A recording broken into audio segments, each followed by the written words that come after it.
All right, we're making a extra fancy chocolate chip cookie today.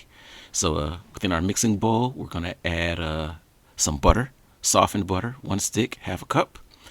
Incorporate that into the bowl. Next, we're gonna put in our half a cup of brown sugar and a half a cup of regular white sugar.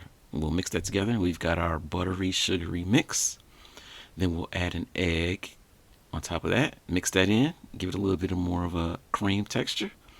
And then we'll add a 3/4 a cup of cake flour, get that incorporated, and then we'll do 3/4 a cup of all-purpose flour as well.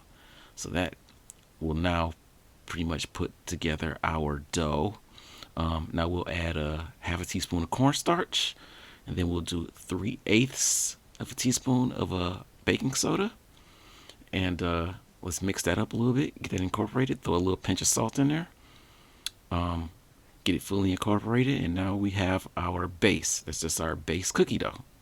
So now we can just add our chocolate chips to that. Um, I like to just take regular chocolate and then break it up, and it's more like chocolate chunks instead of chocolate chips. I think it melts better. I think it looks better too when it's finally done. So we'll put in our chocolate chunks and then 1 cup of chopped pecans as well. We'll use our hand to stir it in. It takes a little bit of manual labor to kind of get that in there. It's a little bit of hard work, but it turns out great. And then now all we have to do is basically make our molds. So I have a 3-inch cookie cutter. Fill it in nice and thick. We've got 6 in this batch right here. We're going to bake it for about 12 minutes at 410 degrees. And here we go. This is how they come out.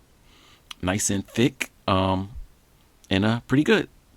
It's one of the recipes that's in a cookbook that I've created. It's called Dish, and the link is in the description. It's available on Amazon. If you'd like to support, check it out. Thank you.